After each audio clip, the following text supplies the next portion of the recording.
the highest possible mediatic power, because he is the biggest owner of media, television, radio, and newspapers, and the highest possible political power. He is the prime minister and the leader of the strongest party. In one hand, in no other country in the world it is existing than in Italy. Italy has a prime minister who is combining the highest economic power with the highest mediatic power and the highest political power in one hand. In my eyes, that's a damage for democracy. In France, it is not the same. Sarkozy is not the owner of the big media enterprises, but he is financed by these people.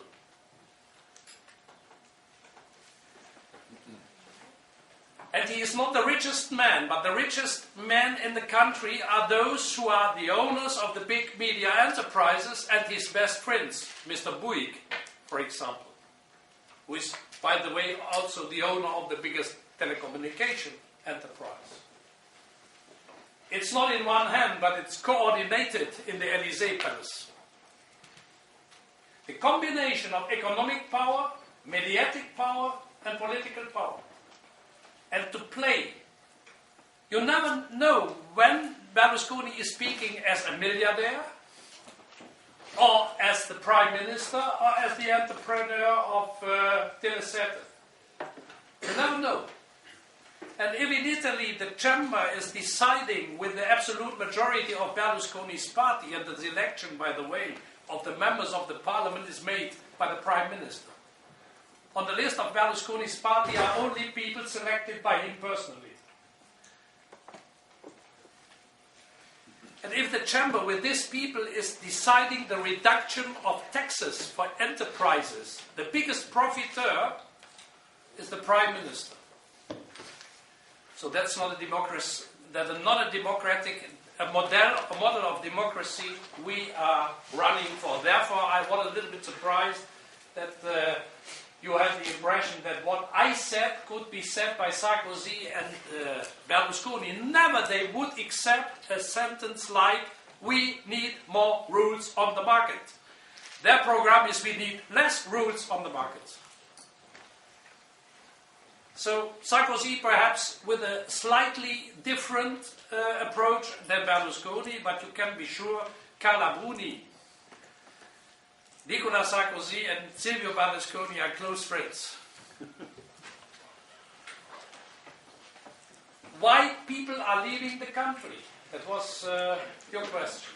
Yeah, I think I can give no answer, because they believe to find a better life in other countries than here. It is not justified that one country is investing with public money in the education of people, and these people go outside the country to offer what they got from their country to the economy of another country. But in a free world it's possible. A lot of young Latvians, so I'm informed, went to Ireland. And what they found in Ireland, the same failure of the system which failed here. So we should invite them, or you should invite them to come back, to make an appeal to them to come back and to invest their capacities they got here, paid by the taxpayers of Latvia. They should invest it in their own country, because I think the big chance of Latvia, and I must admit I'm not an expert on Latvian economy, but looking to the country, by the way also to the geographic chances of the country in the Baltic Sea, and looking to the history of Latvia, the traditional trade history of Latvia could, in my eyes, be also a chance for the future. Latvia, as a transitional country of transport of goods from Asia to Europe, for example, could be a chance. But therefore you need people speaking foreign languages. You need people with a certain knowledge of international infrastructure, of international trade rules.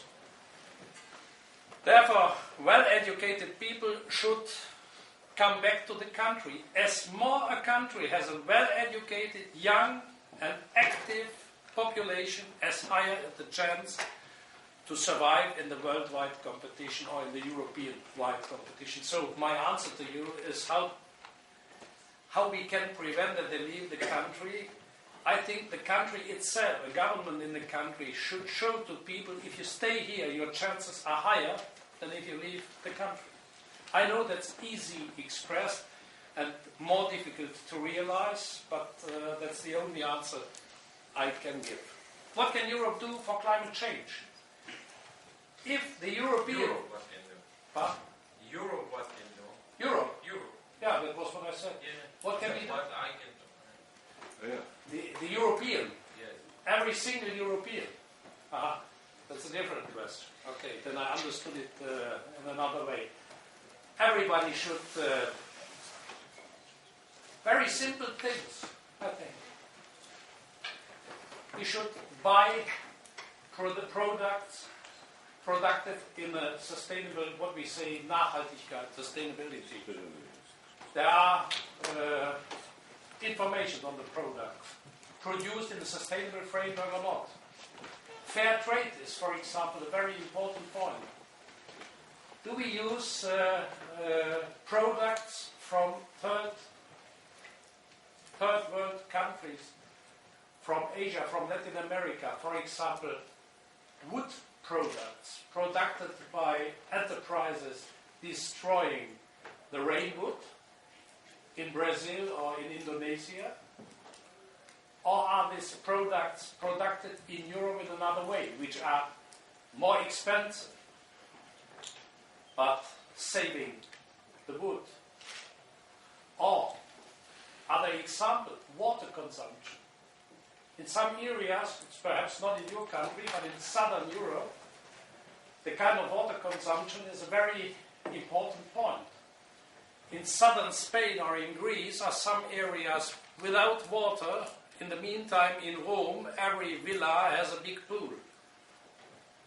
So, if you ask me, what can we do individually? Perhaps to live with a little bit more of conscience and prudence on which is concerning our individual consumption. Europe as a whole should be engaged by coming to common rules. CO2, for example, the whole CO2 emissions. If we reduce in Europe and if we in Europe have common rules, only then we can force, for example, the United States or China to respect our rules. If they knew, the Americans and the Chinese, that the Europeans are divided on that, they will never accept any rule. That was the result of the Copenhagen summit.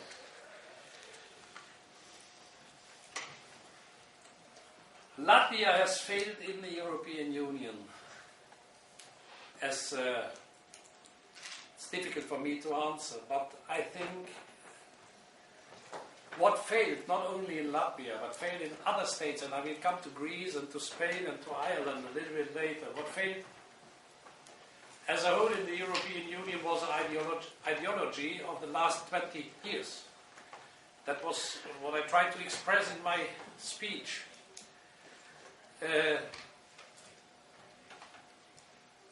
What we call the neoliberal development of economy, the renaissance of an ideology of the late 19th and early 20th century, that only free markets produce growth, and only by free market produced growth will offer jobs. That was the main argument of the free marketeers in Europe and in the United States during the 19th and the first decade of this century. And I think this approach failed entirely. It's wrong. As a German, I can tell you that in my political life, I'm a member of the European Parliament since 16 years. And I was mayor of a purely industrial city. My city is, beside Aachen, 40,000 inhabitants. It's only industry. It was 800 years coal mining and steel. Today it is